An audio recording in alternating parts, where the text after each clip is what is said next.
আসসালামু আলাইকুম। আশা করি সবাই ভালো আছেন। তো আজকের ক্লাসে আমরা দেখব হচ্ছে আইএলটিএস রাইটিং কিভাবে আমরা লিখতে পারি। অ্যাকচুয়ালি আইএলটিএস রাইটিং এর দুইটা টাস্ক আছে, টাস্ক 1, টাস্ক 2। টাস্ক 1 কম্পারেটিভলি একটু সহজ আছে, বাট টাস্ক 2 একটু কঠিন। তো আজকে আমরা শুধু একটা বেসিক আইডিয়া নেব যে টাস্ক 2 তে কেমন কোশ্চেন আসে, কী ধরনের কোশ্চেন আসে, এবং সেই কোশ্চেনগুলোর একটা জেনারেল স্ট্রাকচার, বডি স্ট্রাকচারগুলো আমরা আজকে দেখব শুধু বেসিক্যালি। এবং নেক্সটে আমরা ইনশাল্লাহ প্রত্যেকটা কোশ্চেনের কীভাবে লিখতে হয় স্যাম্পল সহ ইনশাল্লাহ দেওয়া হবে। তো রাইটিং টাস্ক 2 এ মেইনলি 5টি ডিফারেন্ট টাইপের কোশ্চেন আসে।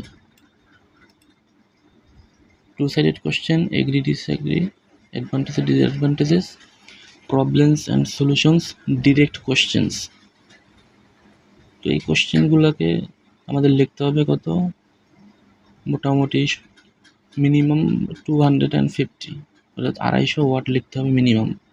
তো এর চেয়েও বেশি লিখলে আরও ভালো। মোটামুটি 270-80 লিখলে মোটামুটি একটা স্ট্যান্ডার্ড মানের হয়। তো এই প্যারাগ্রাফগুলো লেখার জন্য ফার্স্টে আমাদের যে স্ট্রাকচারটা ফলো করতে হবে, যে প্রত্যেকটা কোশ্চেনকে, যে কোশ্চেনটা দেওয়া থাকবে সেই কোশ্চেন অনুসারে আমাকে ইন্ট্রোডাকশন লিখতে হবে। তারপরে আমার একটা বডি প্যারাগ্রাফ 1 থাকবে, বডি প্যারাগ্রাফ 2 থাকবে, শেষে সেটা কনক্লুশন মেইনলি হচ্ছে ওপিনিয়ন দেওয়া, আমি এগ্রি কি ডিসএগ্রি বা সলিউশনটা কীভাবে করা যায়, মেইনলি ওপিনিয়ন দেওয়া কনক্লুশনটা। যে a body paragraph is simply paragraph where you present, explain and support your views.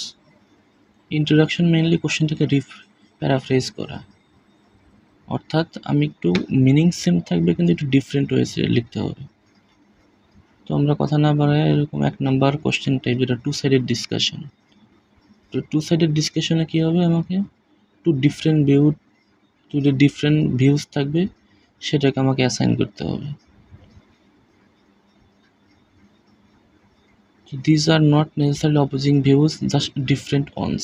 অর্থাৎ এখানে আমার দুইটা হচ্ছে ডিসকাশন পয়েন্ট থাকবে, এমন না যে দুইটা ডিসকাশন পয়েন্ট একে অপরের অপোজিট হবে। তারা যেমন এখানে আমি এক্সাম্পল হিসেবে একটা কোশ্চেন রাখছি, some people think that parents should teach children how to be a good members of society. Others however believe that school is the place to learn. তাহলে ফার্স্ট যে পয়েন্টটা, যে হাউ টু বি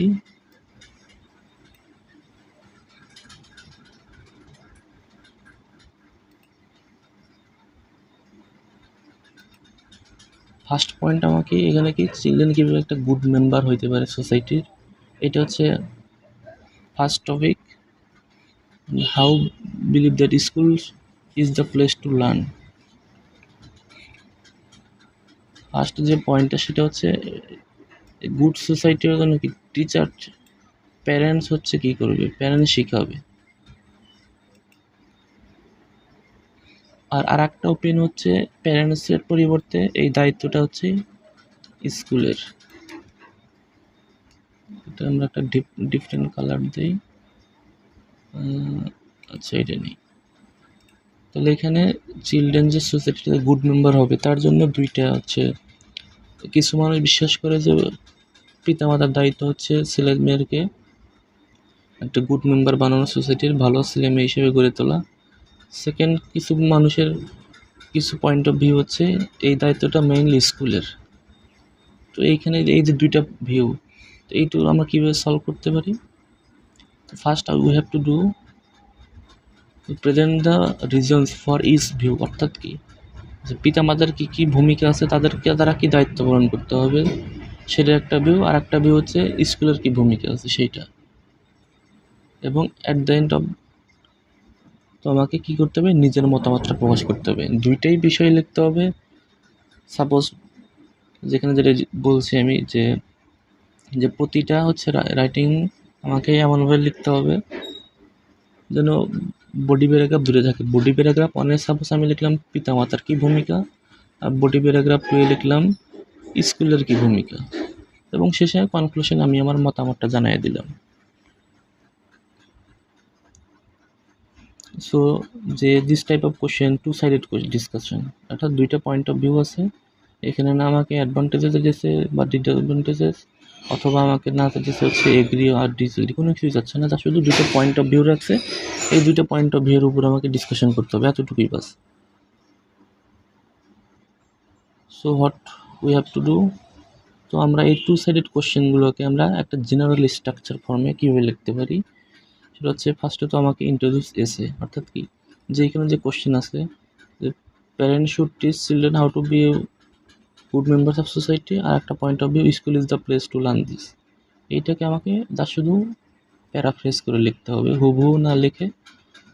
হয়তো এখানে active থাকলে প্যাসিভে লিখলাম, passive থাকলে অ্যাক্টিভে লিখলাম, বা এরকম সিম্পল, যা শুধু আমাকে হুবহু না লিখে এটাকে প্যারাফ্রেজ আকারে লিখতে হবে, সিনোনিমস ব্যবহার করতে হবে। আর হচ্ছে তারপরে present the reasons for the first view. First view বলতে এখানে পিতামাতার কী ভূমিকা, আমরা সেইটা এখানে প্যারাগ্রাফ 1 লিখলাম। আর স্কুলের কী ভূমিকা সেটা লিখব হচ্ছে প্যারাগ্রাফ 2, সেকেন্ড ভিউটা লেখার পরে জাস্ট আমি এখানে আমার মতামতটা দেব। মতামতটা এরকম হতে পারে যে স্কুলের সাথে পিতামাতার দায়িত্ব বেশি, অথবা পিতামাতার সাথে স্কুলের দায়িত্ব বেশি, অথবা উভয়ের দায়িত্বই আছে যে একজন তার সন্তানকে এরকম কি ভালো মানুষ হয়ে গড়ে তোলার। তো এগুলো হচ্ছে আমার paragraph. Question type 1 two sided discussion, and question type 2 agree or disagree. Agree or ডিসএগ্রিতে এরকম যে এখানে কিন্তু কিছুই বলে না, তার শুধু ডিসকাশন করতে বলছে, কিন্তু এখানে আমাকে ওপিনিয়ন দিতে হবে, যে কোনো একটা পয়েন্ট অফ ভিউয়ের উপর আমাকে ওপিনিয়ন দিতে হবে যে আমি এই পয়েন্ট অফ ভিউয়ের সাথে আমি একমত পোষণ করছি। যেমন এখানে একটা এগ্রি ডিসএগ্রি একটা স্যাম্পল কোশ্চেন রাখছি যে some people say that all level of student from primary two university too much time to spend on learning facts and not enough on practical skills। তাহলে এখানে যেটা বলতেছে যে আমরা ইউনিভার্সিটিতে যে সময় ব্যয় করতেছি এটা কি টু মাচ টাইম নিতেছে।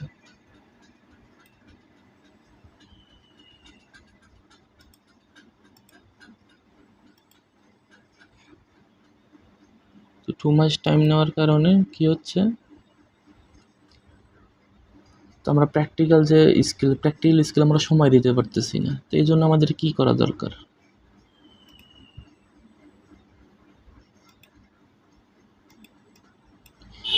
তো এই জন্য এটার উপর আমাকে কি করতে হবে, এগ্রি হতে হবে অথবা ডিসএগ্রি। হয় আমি বলবো যে লেখাপড়ার মধ্যে বেশি সময় ব্যয় করা এটা ঠিক আছে, অথবা এটা ঠিক নেই। তো এই ধরনের প্যারাগ্রাফে আমাকে কী লিখতে হবে, এই ধরনের এসেতে ফার্স্টে ইন্ট্রোডিউস এসে and briefly state your views. এখানে আমি আমার ওপিনিয়ন তো এখানে আমি তো প্যারাফ্রেজ করবই কোশ্চেনটাকে, প্যারাফ্রেজ করার পাশাপাশি আমি আমার ভিউজটাও ইন্ট্রোডিউসে দিয়ে দেবো যে আমি অ্যাগ্রি আছি কথাটার সাথে অথবা ডিসএগ্রি আছি। এরপরে ইন্ট্রোডাকশন লিখলাম, ইন্ট্রোডাকশন লেখার পরে give a first reason for your view, অর্থাৎ আমি যে অ্যাগ্রি আছি বা ডিসএগ্রি আছি যে সেটার কী কারণটা কী, সেই কারণটা আমাকে লিখতে হবে।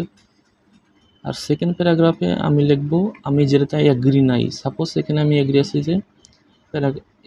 যে প্রাইমারি স্কুল বা ইউনিভার্সিটিতে আমরা অনেক বেশি সময় ব্যয় করতেছি রেদার দ্যান প্র্যাকটিক্যাল স্কিল। তা আমি যদি এখানে অ্যাগ্রি থাকি তাহলে ফার্স্ট আমি হয়তো লিখলাম আমার ভিউ যেটা, যে আমি এখানে কেন এগ্রি আছি সেই কথাগুলো লিখলাম প্যারাগ্রাফ 1-এ। আমি কেন এগ্রি এবং ইউনিভার্সিটিতে আমাদের যে বা স্কুলে যে সময় বেশি ব্যয় করা উচিত সেটার পক্ষে আমি লিখব প্যারাগ্রাফ 2-তে। এবং at the end of the essay summarise করার সময় আমরা যে এখানে ফার্স্টে এগ্রি ছিলাম কি ডিসএগ্রি ছিলাম সেটাকে সামারাইজ করে একদম আমাকে ওপিনিয়ন দিতে হবে যে আমি টোটালি এগ্রি অথবা totally disagree with this statement.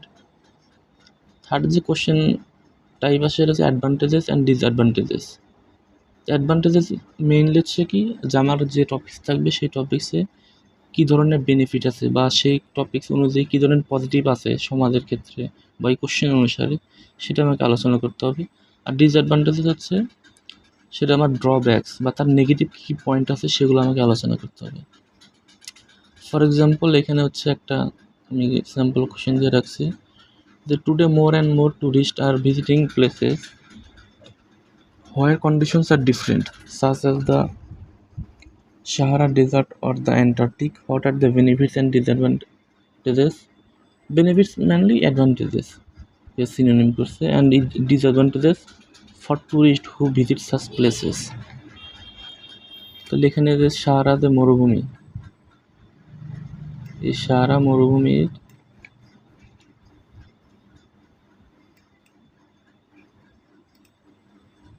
এখানে কি কন্ডিশন, ডিফিকাল্ট কন্ডিশন আছে সাহারা মরুভূমিতে।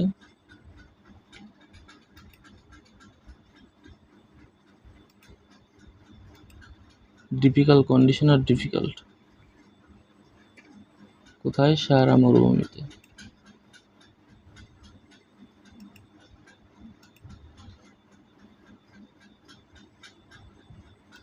আচ্ছা, তো what are the benefits and এখানে বেনিফিটস মূলত অ্যাডভান্টেজেস সিনোনিমস লিখছে।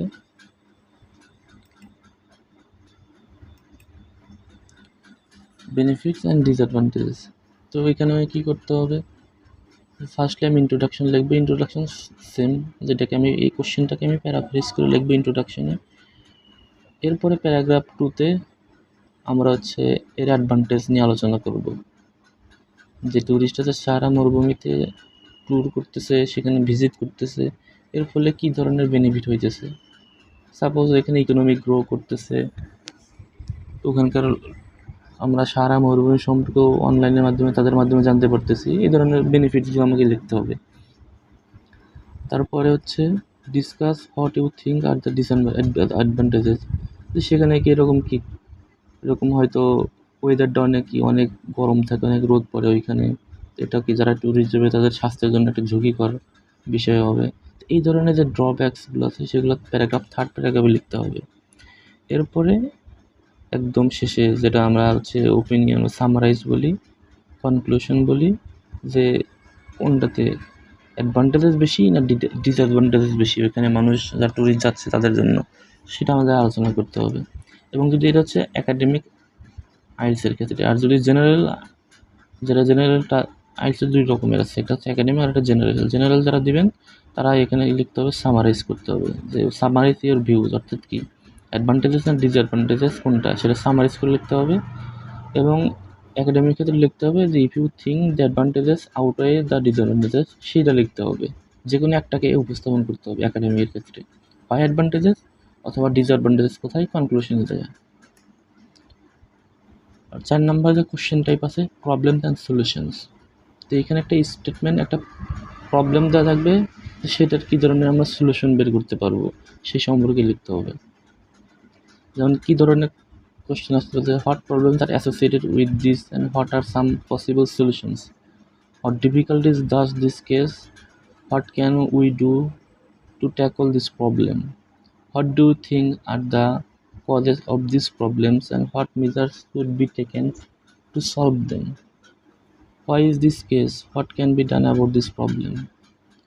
For example, in spite of advantages made in agriculture, many people around the world still go hungry. Why is the case and what can be done about this problem? তাহলে এইখানে যেটা আমরা করতে পারি, আমার main problem কি, যে world still hungry.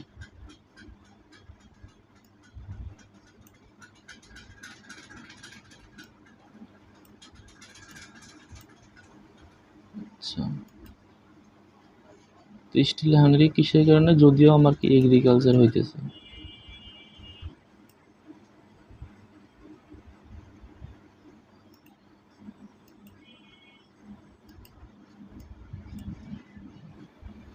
যদিও এগ্রিকালচার হচ্ছে, এরপরেও কি আমার ওয়ার্ল্ডের অনেক মানুষকে এখন হাংরি আছে। এখন আমার দ্য মেইন কেস ইজ, তো এটা কেন হচ্ছে হয়, এটা হচ্ছে আমার একটা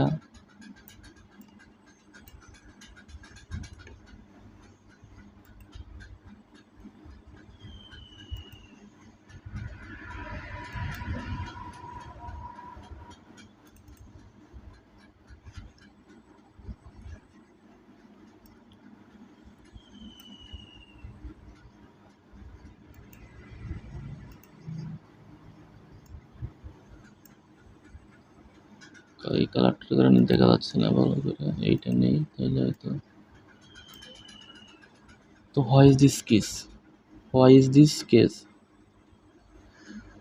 তো এটা একটা কারণ হচ্ছে যেখানে আমাকে দেখতে হবে, সলিউশন করতে হবে, যেটা যে এগ্রিকালচারের ফলে এত ফসল উৎপাদন হচ্ছে, এরপরেও কেন হচ্ছে মানুষ এখনো না খেয়ে আছে। আর একটা কেস হচ্ছে what can be done about this problem, এটা সলিউশন আমরা কীভাবে বের করবো, এটার সলিউশন দরকার। সলিউশনটা আমরা কীভাবে বের করবো,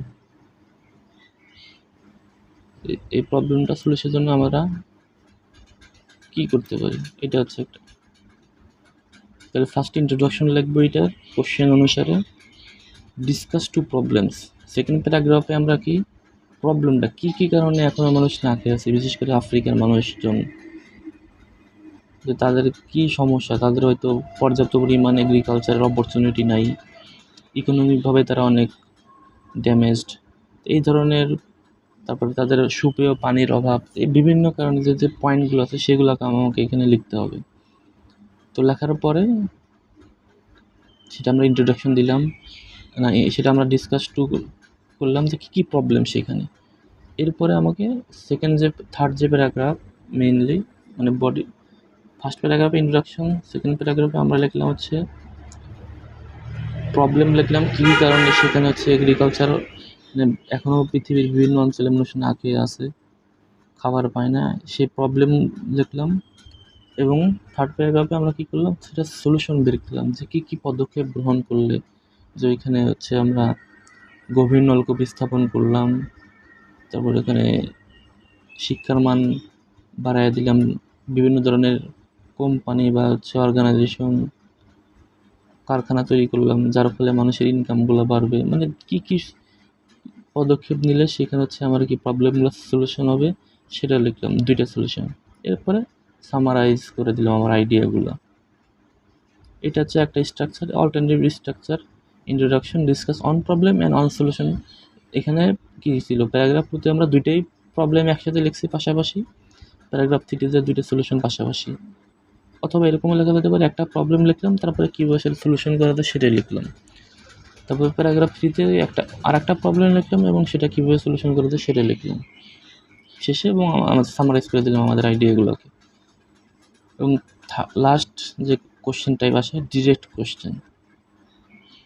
ডিরেক্ট কোশ্চেন কেমন, যেটা not fit on the above categories, you will be presented with a statement, you will be asked 1 or 2 questions about it. অর্থাৎ কি, এটা ডিরেক্ট কোনো কোশ্চেন থাকবে না, যেমন এখানে এক্সাম্পল হিসেবে more and more people today are moving from the countryside, why is this happening, do you think it is a positive or negative development. এখানে কোশ্চেন টাইপের মতো হচ্ছে সিলেক্ট মোটামুটি। তো এখানে আমাকে মেইন যে পয়েন্টটা মুভিং ফ্রম কান্ট্রি সাইড, তো এটা কেন হ্যাপেনিং, হোয়াই দিস হ্যাপেনিং, এবং আমাকে যেটা বের করতে হবে পজিটিভ আর নেগেটিভ ডেভেলপমেন্ট, যেটার পজিটিভ অথবা নেগেটিভ ইম্প্যাক্ট আছে কি না সেটা আমাকে হচ্ছে দেখতে হবে। তো এইটার স্ট্রাকচার আমরা কীভাবে লিখতে পারি, যে ইন্ট্রোডিউস এসে, অর্থাৎ কি কোশ্চেনটাকে আমরা প্যারাফ্রেজ করে লিখতে হবে। ডিসকাস ইউর অ্যান্সার, যে এখন মানুষ কি গ্রাম থেকে শহরমুখী হচ্ছে, কান্ট্রি সাইড থেকে কি সিটিতে আসতেছে, তো এইটা কেন হইতেছে সেটা লিখলাম। এবং এটার কি পজিটিভ বা নেগেটিভ ডেভেলপমেন্ট, মানে এটা কি আমাদের সমাজের জন্য ভালো কি সমাজের জন্য খারাপ, তারপরে সেটা লিখলাম। যে discuss your answer to the first question, যে কেন এটা ঘটতেছে, কী কী কারণে ঘটতেছে, যে শহরের এরকম কি লেখাপড়ার সুযোগ সুবিধা, চিকিৎসার সুযোগ সুবিধা, তারপরে মডার্ন টেকনোলজির সুযোগ সুবিধা, এগুলো বেশি, ইন্টারনেট এগুলো বেশি আছে শহরে, এই কারণে মানুষ গ্রাম থেকে শহরে আসতেছে, অথবা এরকম হয়তো। এবং পরের প্যারাগ্রাফে আমরা কী লিখবো, যেটা কি এটা কি সমাজের জন্য ভালো না ক্ষতিকর, পজিটিভ নেগেটিভ ডেভেলপমেন্ট, এটা সমাজে সেটা লিখতে হবে। এবং at the end of the essay summarise your ideas, এটাকে আমাকে সামারাইজ করতে হবে।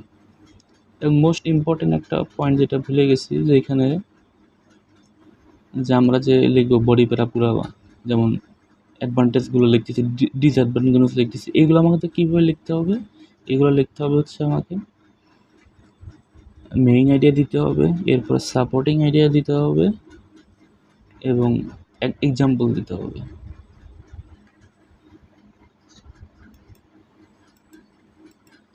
যেটা আমি আসলে লিখতে ভুলে গেছি, যে প্রতিটা হচ্ছে আইডিয়া সম্পর্কে যখন লিখব তখন আমাকে লিখতে হবে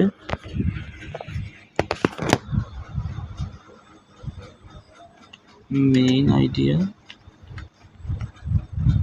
দেন সাপোর্টিং আইডিয়া and example.